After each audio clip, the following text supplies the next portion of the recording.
Саламатсыздарбы, урматтуу Чалкан медиа каналынын көрөрмандары, өлкөбүздө алынган акыркы сааттагы жаңылыктар менен сиздерди тааныштырабыз.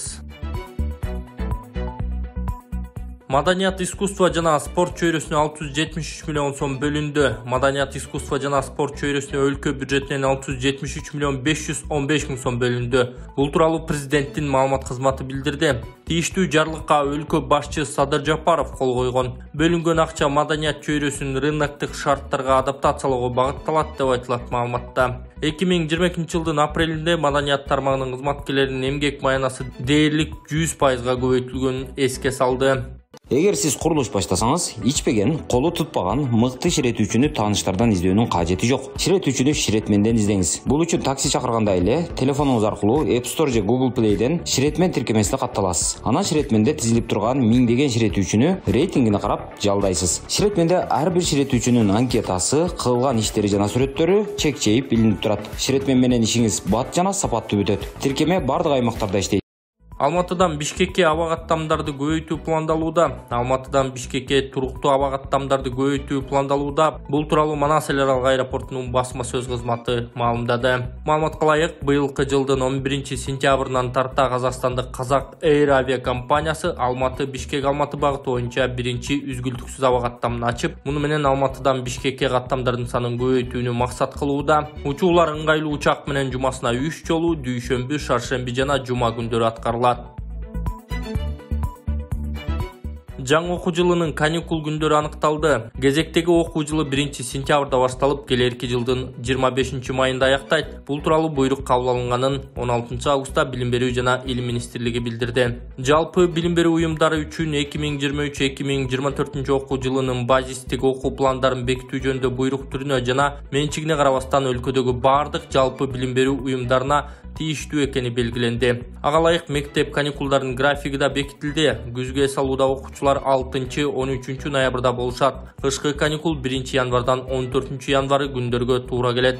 Ал эми жазгы каникул 21 марттан 31 мартка чейин болот. 1-класстын окуучулары үчүн жазгы каникул 1 жумага узартылат. Кыргызстанда 2021 жылы жаңы окуу жылы алгачкы жолу адаттагыдай 1-сентябрда эмес, 2 жума кечирээк 15-сентябрда башталган эле. Өкмөт муну кадимки окуу тартибине коронавирус боюнча эпидемиологиялык абалдан кийин бара-бара өтүп, билим берүүнүн сапатын камсыз кылуу максаты менен түшүндүргөн.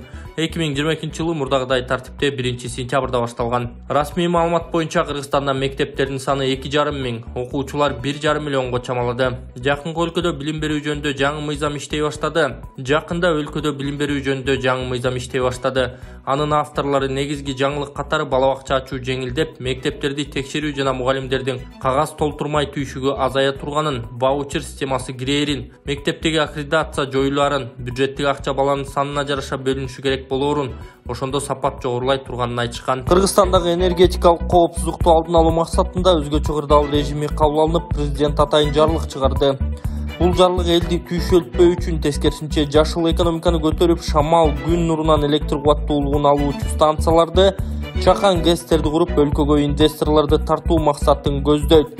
Мындай аракеттердин арты менен Тоң район Көкмойнок айыл аймагында чет элдик инвесторлор 260 мегаваттык күн нурунан электр кубаттуулугун алуучу станция куруу үчүн атайын сынактын жеңүүчүсү болуп табылды.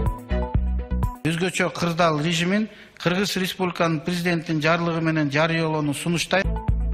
Мындай өзгөчө кырдаал режими Кыргызстанда энергетикалык кырдаал куруш деген чочулоону жаратпашы керек. Тескерисинче бул режим чакан ГЭСтерди, күн станцияларынын курулушун тездетүү максатында киргизилүүдө. Жана бул чара жергиликтүү өзүн-өзү башкаруу органдарынын мыйзамына каршы келбейт. Мына ошондой аракеттердин бири Тоң район Көкмойнок айыл аймагынын Каратала участкасында башталды. Күн нурунан электр станциясын куруу боюнча 13 июль күнү сынак жарыяланып, 14 август күнү жеңүүчү компания аныкталды. Бул экинчи лоттун жыйынтыгы боюнча конкурстун жеңүүчүсү болуп Fortis жоопкерчилиги аныкталды. Эми Fortis компаниясы эл аралык тажрыйбаларга ээ болгон. Тагыраагы буга чейин Түштүк Америка, Европада, Түштүк Чыгыш Азия өлкөлөрүндө ушундай долбоорлорду ийгиликтүү ишке ашырган тажрыйбалуу кытайлык ири компаниялардан турган өнөктөштөрү менен иш алып барат. Тоң район Каратала участогунда алгач 700 гектар жерге кубаттуулугу 260 мегаваттык станция курулуп, эң башкысы жергиликтүү тургундарды ишке тартмакчы. Көк Мойнок айыл өкмөтүнө караштуу айылдардын социалдык маселелерин чечип, жол, мектеп, спорт комплекстерин курууга, ошондой эле жаштар үчүн чоң колдоолорду көргөзмөкчү. Аймактан дагы жакшы окуган окуучуларды Кытайдан бюджеттик негизде окутабыз деген да өзлөрүнүн сунуштарын берип атат. Биз аны сунушту четке какпай жакшы кабыл алдык. Жалпы жолунан сынакка 8 компания катышып 4 лот менен өттү. Албетте, жеңүүчү компанияны тандоо оңойго турган жок. Эң ириде президенттин өзгөчө кырдаал режимин колдоо иретинде инвесторлорду тартуу, аларга шарт түзүү, тажрыйбалуу ишкананы тандоо туруу жергиликтүү бийликтин айылдык кеңешинин депутаттарынын аракетине байланыштуу эле. Бул 1200 га каратала участкасы 21-жылдан бери иш аракеттер болуп, 22-жылдын башында эле бул трансформацияланган жер да, даяр жер азырчы. Республиканын президенти Садыр Нуркожоевич Жапаровдун указдарына ылайык кайра жаратуучу булактар энергиясын өндүрүү максатында биз ушул конкурсту өткөрдүк. Эң биринчиден ушу мамлекетибизге бир салым кошулду, анын ичине биздин айыл аймак. Президенттин жарлыгына ылайык жашыл энергетиканы колдоо аракети менен өлкөдө биринчи жолу күн станцияларынын курулушу ишке ашканы турат. Fortis компаниясы кытайлык инвесторлор менен биргеликте Ысык көлдүн Каратала аймагында 260 мегаваттык станцияны куруп, энергетикадагы бир топ таңкыстыкты жоймокчу. УКМК Нарында Украинадагы согушка катышкан жаран кармалганын тастыктады. Нарын облусунун тургуну Украинадагы согушка катышып келгени аныкталып, камакка алынганын 15 августта Кыргызстандын улуттук коопсуздук боюнча мамлекеттик комитети билдирди. Мекеменин маалыматына караганда, ал 1 августта кармалып, кылмыш иши сотко өткөрүп берилди. УКМК Орусияга иштегени былтыр 22 февралда барып, кийин кылмыш жасаганы үчүн түрмөгө камалганын, ошол жерден Вагнер жекеменчик компаниясы аркылуу келишимдик негизде Украинага барганын маалымдады. Ошону менен катар Кыргызстандын кылмыш жаза кодексинин Кыргыз Республикасынын жаранын чет мамлекеттин аймагында куралдуу жаңжалдарга же согуш аракеттерине катышуусу же террордук актыны жасоо үчүн даярдыктын өтүүсү деген беренесине ылайык мындай кылмышка баргандардын мүлкү конфискациялоо болорун жана 5 жылдан 10 жылга чейинки мөөнөткө эркиндигинен ажыратылаарын эскертти. Бул окуя тууралуу Азаттык 14 августта жазган. Украинадагы согушка катышкан Нарындын тургуну кийин туулган жерине кайтып келгенден 3 аптадан соң күч органдарын кармашканын, жакындары 27 жаштагы бул жаран аркасынан Вагнер тобуна кошулганын айтып, Кыргыз бийлигинен ырайым сурап жатышганын кабарлаган. Бул Кыргызстанда Орусиянын тарабында Украинадагы согушка катышкан үчүн кармалган экинчи окуя болуп калды. Чолпон Атада Кыргызстан менен Өзбекстандын ортосундагы өкмөттөр аралык эки тараптуу кызматташуу боюнча биргелешкен комиссиянын 10-жыйыны тар жана кеңейтилген курамда өттү. Бул тууралуу министрлер кабинети билдирди. Жыйын Кыргыз өкмөт башчысы Акылбек Жапаров жана Өзбекстандын премьер-министри Абдулла Ариповдун төрагалык астында өттү. Жыйында соода-экономикалык, илимий-техникалык жана гуманитардык кызматташуу боюнча маселелер талкууланды. Жапаров үстүбүздөгү жылдын биринчи жарымында 50дөн ашуун сапар, биргелешкен иш-чара уюштурулган эки тараптуу мамилелердин өсүшүнөн кабар берерин билдирди. Жогорку деңгээлде болуп өткөн иштер эки тараптуу мамилелерге ар тараптуу стратегиялык өнөктөштүк статусун берүүгө күчтүү түрткү болду. Эми биздин алдыбызда жетишилген бардык макулдашууларды өз убагында жана сапаттуу ишке ашыруу милдети турат, деди Акылбек Жапаров. Министрлер кабинети Кыргызстан менен Өзбекстандын ортосундагы соода-экономикалык мамилелерде оң тенденция байкалып жатканын кабарлады. Маселен, быйылкы жылдын 5 айында соода жүгүртүүнүн көлөмү 13,3%га өсүп, 215,8 миллион долларды түздү. Жакынкы келечекте эки тараптуу сооданы 2 миллиард долларга жеткирүү пландалууда. Өз сөзүндө Акылбек Жапаров Кыргызстан менен Өзбекстан ар тараптуу кызматташууларын тереңдетүүгө бизнес чөйрө, эки өлкөнүн соода өнөр-жай палаталары, ишкерлер кеңеши, Кыргыз-Өзбек өнүктүрүү фонду сыяктуу бир катар тармактар маанилүү роль ойноорун белгиледи.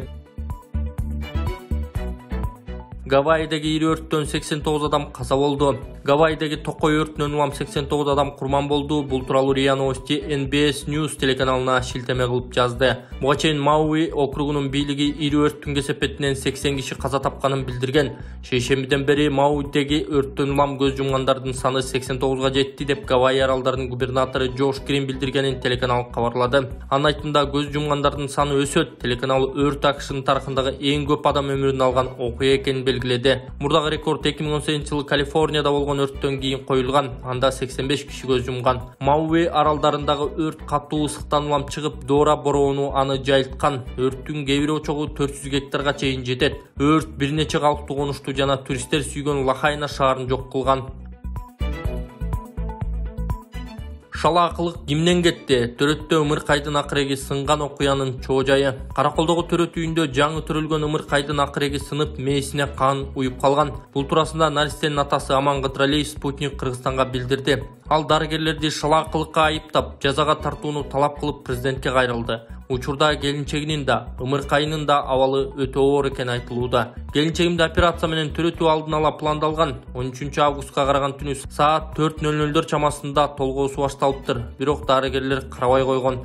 Издеп жатуу араң чакырыптыр. Саат 9-да төрөт залына алып кирип, 9:30-да келинчегим өзү төрөгөнгө аргасып болгон. Анда да шалаакылыктан чүрүп жибергенби же эмне кылышкан билбейм. Баламды мынтип майып кылып коюшту.